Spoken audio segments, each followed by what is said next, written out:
Hello friends, ಎಲ್ಲರಿಗೂ welcome to the K S ಟ್ಯುಟೋರಿಯಲ್ಗೆ ಎಲ್ಲರಿಗೂ ಸ್ವಾಗತ. ಇವತ್ತಿನ ಈ ಒಂದು ವಿಡಿಯೋದಲ್ಲಿ ನಾವು ಸ್ಪರ್ಧಾತ್ಮಕ ಪರೀಕ್ಷೆಗೆ ಸಂಬಂಧಿಸಿದಂತೆ ಪ್ರಮುಖ ಪ್ರಶ್ನೆಗಳನ್ನು ನೋಡೋಣ. ಹಾಗಾದರೆ ಬನ್ನಿ ನಮ್ಮ ಮೊದಲನೇ ಪ್ರಶ್ನೆ ನೋಡೋಣ. ನಮ್ಮ ಮೊದಲನೇ ಪ್ರಶ್ನೆ, ಒಲಿಂಪಿಕ್ ಕ್ರೀಡಾಕೂಟವನ್ನು ಪ್ರಥಮವಾಗಿ ಆಯೋಜಿಸಿದ ದೇಶ ಯಾವುದು? ಅಂದರೆ ಈ ಒಂದು ಒಲಿಂಪಿಕ್ ಕ್ರೀಡಾಕೂಟವನ್ನು ಆಯೋಜನೆ ಮಾಡಿದಂಥ ಮೊಟ್ಟ ಮೊದಲ ದೇಶ ಯಾವುದಂತ ಪ್ರಶ್ನೆ ಕೇಳಲಾಗಿದೆ. ಇದಕ್ಕೆ ಸರಿಯಾದ ಉತ್ತರ ಆಪ್ಷನ್ಸ್ ಬಿ ನೋಡಿ. ಯಾವುದು? ಗ್ರೀಸ್ ದೇಶ ಏನು ಮಾಡ್ತಂದ್ರೆ 1896ರಲ್ಲಿ ಈ ಒಲಿಂಪಿಕ್ ಕ್ರೀಡಾಕೂಟವನ್ನು ಪ್ರಥಮವಾಗಿ ಆಯೋಜಿಸಿದಂಥ ದೇಶವಾಗಿದೆ. ಯಾವುದು? ಗ್ರೀಸ್ ದೇಶ. ಮುಂದಿನ ಪ್ರಶ್ನೆಗೆ ಹೋಗೋಣ. ಮುಂದಿನ ಪ್ರಶ್ನೆ, ಪಠಾನ್ಕೋಟಿನ ಯುದ್ಧ ಯಾವ ವರ್ಷದಲ್ಲಿ ನಡೆದಿತ್ತು? ಅಂದರೆ ಬಾಟಲ್ ಆಫ್ ಪಾಣಿಪತ್ ಅಂತ ಅನ್ನಬಹುದು ನಾವು. ಪಾಣಿಪತ್ ಕದನಗಳು ಯಾವ ವರ್ಷದಲ್ಲಿ ನಡೆದಿವೆ ಅಂತ ಪ್ರಶ್ನೆ ಕೇಳಲಾಗಿದೆ.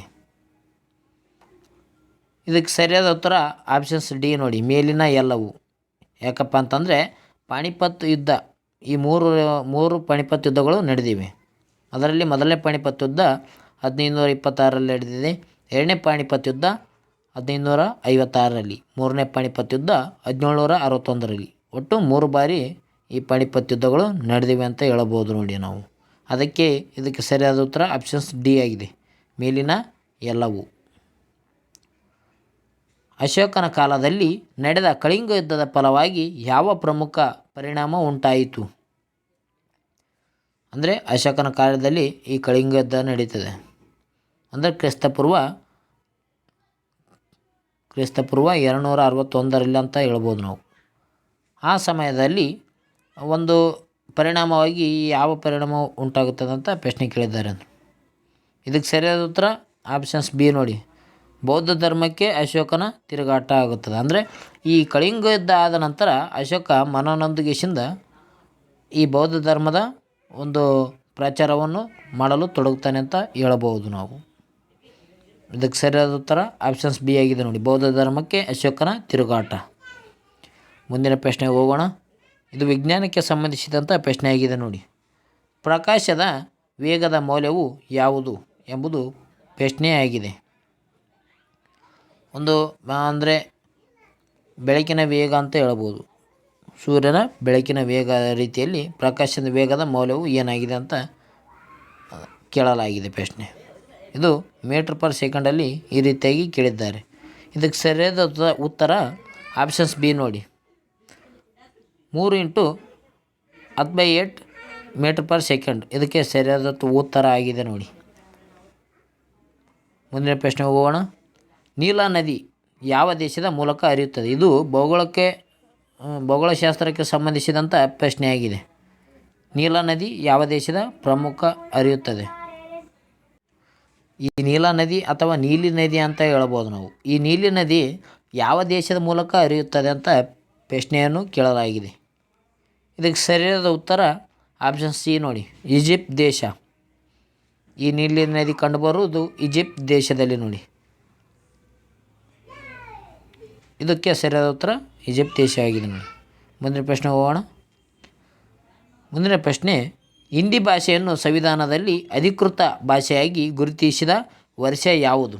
ಅಂದರೆ ಹಿಂದಿ ಭಾಷೆಯನ್ನು ಈ ಸಂವಿಧಾನದಲ್ಲಿ ಯಾವ ವರ್ಷದಲ್ಲಿ ಇದು ಅಧಿಕೃತವಾಗಿ ನಡೆಸಲಾಗಿದೆ ಅಂತ ಪ್ರಶ್ನೆ ಕೇಳಿದ್ದಾರೆ. ಇದಕ್ಕೆ ಸರಿಯಾದ ಉತ್ತರ ಆಪ್ಷನ್ಸ್ ಬಿ ನೋಡಿ, 1950ರಲ್ಲಿ ಜನವರಿ 26ನೇ ತಾರೀಕು ಈ ಸಂವಿಧಾನ ಒಂದು ಜಾರಿಯಾದ ದಿನವಾಗಿದೆ. ಈ ದಿನದಂದು ಈ ಹಿಂದಿ ಭಾಷೆಯನ್ನು ಸಂವಿಧಾನದಲ್ಲಿ ಅಧಿಕೃತ ಭಾಷೆಯಾಗಿ ಗುರುತಿಸುತ್ತಾರೆ ಅಂತ ಹೇಳ್ಬೋದು ನಾವು. ಯಾವಾಗ? 1950ರಲ್ಲಿ. ಇದಕ್ಕೆ ಸರಿಯಾದ ಉತ್ತರವಾಗಿದೆ ನೋಡಿ, ಆಪ್ಷನ್ಸ್ ಬಿ. ಮುಂದಿನ ಪ್ರಶ್ನೆ ವಿಜ್ಞಾನದ ಪ್ರಶ್ನೆ ಆಗಿದೆ ನೋಡಿ. ಎಲೆಯಿಂದ ಉಚ್ಛ್ವಾಸವನ್ನು ಯಾವ ಅಂಗದ ಮೂಲಕ ನಡೆಯುತ್ತದೆ ಅಂತ ಪ್ರಶ್ನೆ ಕೇಳಿದೆ. ಎಲೆಯಿಂದ ಉಚ್ಛ್ವಾಸ ಯಾವ ಅಂಗದ ಮೂಲಕ ನಡೆಯುತ್ತದೆ ಎಂಬುದು ಪ್ರಶ್ನೆ ಆಗಿದೆ. ಇದಕ್ಕೆ ಸರಿಯಾದ ಉತ್ತರ ಆಪ್ಷನ್ಸ್ ಎ ನೋಡಿ, ಸ್ಟೊಮಾಟ. ಈ ಸ್ಟೊಮಾಟ ಮೂಲಕ ಎಲೆಯಲ್ಲಿ ಉಚ್ಛ್ವಾಸ ಈ ಸ್ಟೊಮಾಟ ಅಂಗದ ಮೂಲಕ ನಡೆಯುತ್ತದೆ ಅಂತ ಹೇಳಬಹುದು ನೋಡಿ. ಅದೇ ರೀತಿಯಾಗಿ ಜೈಲಮ್. ಈ ಜೈಲಮ್ ಈ ಸಸ್ಯಗಳಲ್ಲಿ ನೀರನ್ನು ಸಂಗ್ರಹಣೆ ಮಾಡುವಂಥ ಅಂಗವಾಗಿದೆ. ಅದು ಝೈಲಮ್. ಅದೇ ರೀತಿಯಾಗಿ ಫ್ಲೋಯಮ್ ಆಹಾರವನ್ನು ರೆಡಿ ಮಾಡುತ್ತದೆ ಅಂತ ಹೇಳ್ಬೋದು. ಅದು ಫ್ಲೋಯಮ್ ಆಹಾರವನ್ನು ರೆಡಿ ಮಾಡಿದರೆ ಝೈಲಮ್ ನೀರನ್ನು ಪೂರೈಸುತ್ತದೆ. ಮುಂದಿನ ಪ್ರಶ್ನೆಗೆ ಹೋಗೋಣ. ರಾಜ್ಯಸಭೆಯ ಸದಸ್ಯರ ಅವಧಿ ಎಷ್ಟು ವರ್ಷ? ಈ ಒಂದು ರಾಜ್ಯಸಭೆಯ ಒಂದು ಸದಸ್ಯರಿರ್ತಾರಲ್ಲ, ಅವರ ಅವಧಿ ಎಷ್ಟು ವರ್ಷದವರೆಗೆ ಇರ್ತಾರಂತ ಪ್ರಶ್ನೆ ಕೇಳಿದ್ದಾರೆ. ಇದು ಸರಿಯಾದ ಉತ್ತರ ಆಪ್ಷನ್ಸ್ ಬಿ ನೋಡಿ, 6 ವರ್ಷದವರೆಗೆ ರಾಜ್ಯಸಭೆಯ ಸದಸ್ಯರ ಅಧಿಕಾರಾವಧಿ ಇರುತ್ತದೆ. ಅದೇ ರೀತಿಯಾಗಿ ರಾಜ್ಯಸಭೆ ಅಧ್ಯಕ್ಷರು ಯಾರಂದರೆ, ಈ ರಾಜ್ಯಸಭೆ ಸದಸ್ಯರ ಅಧಿಕಾರಾವಧಿ 6 ವರ್ಷ. ಆದರೆ ರಾಜ್ಯಸಭೆ ಅಧ್ಯಕ್ಷ ಯಾರಂದರೆ ಉಪರಾಷ್ಟ್ರಪತಿ ಅವರಾಗಿರ್ತಾರೆ ನೋಡಿ. ಉಪರಾಷ್ಟ್ರಪತಿ ಅವರು ರಾಜ್ಯಸಭೆಯ ಅಧ್ಯಕ್ಷರಾಗಿರುತ್ತಾರೆ.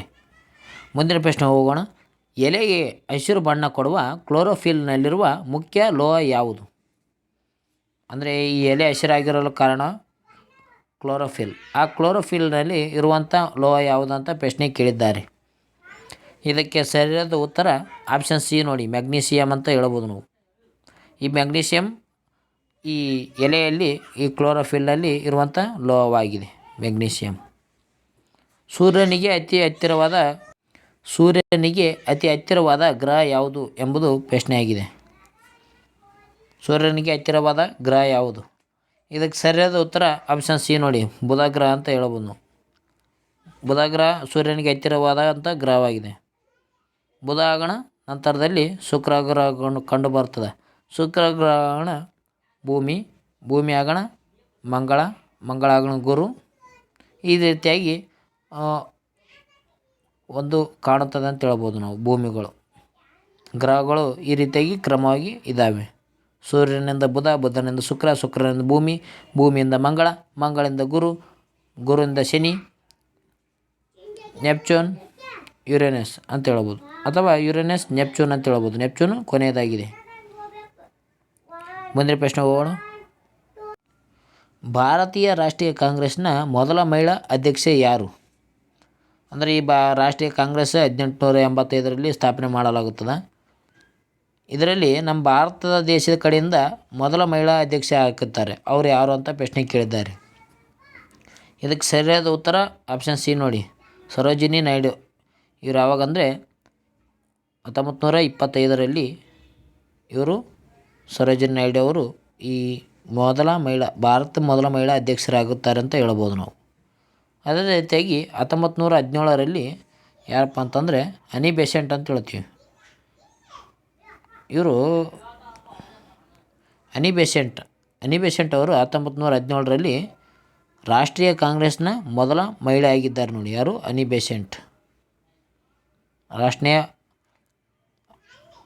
ಅನಿ ಬೆಸೆಂಟ್ ಅಂತ ಹೇಳ್ಬೋದು. ಯಾರು? ಭಾರತೀಯ ರಾಷ್ಟ್ರೀಯ ಕಾಂಗ್ರೆಸ್ನ ಮೊದಲ ಮಹಿಳಾ ಅಧ್ಯಕ್ಷರು ಯಾರಂದರೆ ಸರೋಜಿನಿ ನಾಯ್ಡು. ಆದರೆ ರಾಷ್ಟ್ರೀಯ ಕಾಂಗ್ರೆಸ್ನ ಮೊದಲ ಮಹಿಳಾ ಅಧ್ಯಕ್ಷ ಯಾರಂದರೆ ಇದು ಅನಿ ಬೆಸೆಂಟ್ ಅಂತ ಹೇಳ್ಬೋದು. 1917ರಲ್ಲಿ ಇವರು ಅಧ್ಯಕ್ಷ ಸ್ಥಾನವನ್ನು ವಹಿಸುತ್ತಾರೆ. ಅದೇ ರೀತಿಯಾಗಿ ಮುಂದಿನ ಪ್ರಶ್ನೆ. ಯುನೆಸ್ಕೋ ಕೇಂದ್ರ ಕಚೇರಿ ಯಾವ ನಗರದಲ್ಲಿ ಕಂಡುಬರುತ್ತದೆ? ಯುನೆಸ್ಕೋ ಒಂದು ಸಾಂಸ್ಕೃತಿಕ ಒಂದು ಸಂಸ್ಥೆಯಾಗಿದೆ ಅಂತ ಹೇಳ್ಬೋದು. ಇದರ ಕೇಂದ್ರ ಕಚೇರಿ ಎಲ್ಲಿ ಕಂಡುಬರುತ್ತೆ ಅಂತ ಪ್ರಶ್ನೆ ಕೇಳಿದ್ದಾರೆ ನೋಡಿ. ಇದಕ್ಕೆ ಸರಿಯಾದ ಉತ್ತರ ಆಪ್ಷನ್ಸ್ ಬಿ ನೋಡಿ, ಫ್ರಾನ್ಸ್ ದೇಶದ ಪ್ಯಾರಿಸ್ನಲ್ಲಿ ಯುನೆಸ್ಕೋದ ಕೇಂದ್ರ ಕಚೇರಿ ಕಂಡುಬರುತ್ತದೆ. ಯುನೆಸ್ಕೋ ಅಂದರೆ United Nations Educational Scientifics Cultural Organisation ಅಂತ ಹೇಳ್ಬೋದು ನೋಡಿ. ಯುನೆಸ್ಕೋದ ಪೂರ್ಣವಾಕ್ಯ ಇದಾಗಿದೆ. ಭಾರತದ ಸರ್ವೋಚ್ಚ ನ್ಯಾಯಾಲಯದ ಪ್ರಥಮ ಮಹಿಳಾ ಮುಖ್ಯ ನ್ಯಾಯಮೂರ್ತಿಯಾಗಿ ಯಾರು ಆಯ್ಕೆಯಾಗಿದ್ದಾರೆ? ಅಂದರೆ ಭಾರತದ ಸರ್ವೋಚ್ಚ ನ್ಯಾಯಾಲಯದ ಪ್ರಥಮ ಮಹಿಳಾ ಮುಖ್ಯ ನ್ಯಾಯಮೂರ್ತಿ ಯಾರು ಎಂಬುದು ಪ್ರಶ್ನೆಯಾಗಿದೆ ನೋಡಿ. ಇದಕ್ಕೆ ಸರಿಯಾದ ಉತ್ತರ ಆಪ್ಷನ್ಸ್ ಬಿ ನೋಡಿ, ಫಾತಿಮಾ ಬೀವಿ ಅಂತ ನಾವು ಹೇಳಬಹುದು. ಫಾತಿಮಾ ಬೀವಿ ಅವರು ಭಾರತದ ಸರ್ವೋಚ್ಚ ನ್ಯಾಯಾಲಯದ ಒಂದು ಪ್ರಥಮ ಮಹಿಳಾ ಮುಖ್ಯ ನ್ಯಾಯಮೂರ್ತಿ ಆಗಿದ್ದಾರೆ. ಫಾತಿಮಾ ಬೀವಿ ಅವರು. ಮುಂದಿನ ಪ್ರಶ್ನೆ ಹೋಗೋಣ. ನ್ಯೂಟನ್ನ ಪ್ರಥಮ ಚಲನ ನಿಯಮ ಯಾವುದು? ನ್ಯೂಟನ್ನಲ್ಲಿ ಒಟ್ಟು 3 ನಿಯಮಗಳು ಹೇಳ್ತಾರೆ ನ್ಯೂಟನ್ರು. ಅದರಲ್ಲಿ ಪ್ರಥಮ ನಿಯಮ ಯಾವುದೆಂಬುದು ಪ್ರಶ್ನೆಯಾಗಿದೆ. ಇದಕ್ಕೆ ಸರಿಯಾದ ಉತ್ತರ ಅಂದರೆ ಬಾಹ್ಯ ಶಕ್ತಿ ಇಲ್ಲದೆ ಯಾವುದೇ ರೀತಿ ವಸ್ತು ಆಗಲಿ ಅಥವಾ ಸಮಾನ ಚಲನೆಯಲ್ಲಿ ಕಂಡುಬರುತ್ತದೆ. ಒಂದು ವಸ್ತು ಒಂದು ವಸ್ತು ಸ್ಥಿರವಾಗಿದ್ದರೆ ಇದು ನ್ಯೂಟನ್ನ ಮೊದಲ ನಿಯಮವಾಗಿದೆ ನೋಡಿ. ಅದರ ಮೇಲೆ ಯಾವುದೇ ಒಂದು ಬೇರೆ ಕಡೆಯಿಂದ ಬಲ ಪ್ರಯೋಗ ಆಗಬೇಕು, ಆವಾಗ ಮಾತ್ರ ಅದು ಚಲನೆಯಲ್ಲಿ ಇರುತ್ತದೆ. ಇದನ್ನು ನಾವು ನ್ಯೂಟನ್ನ ಮೊದಲ ನಿಯಮ ಅಂತ ಹೇಳ್ತೀವಿ. ಜಡತ್ವ ಉದಾಹರಣೆ ಕೊಂದರೆ ಜಡತ್ವ ಅಂತ ಹೇಳ್ಬೋದು. ಈ ಜಡತ್ವ ನ್ಯೂಟನ್ನ ಮೊದಲ ನಿಯಮವಾಗಿದೆ.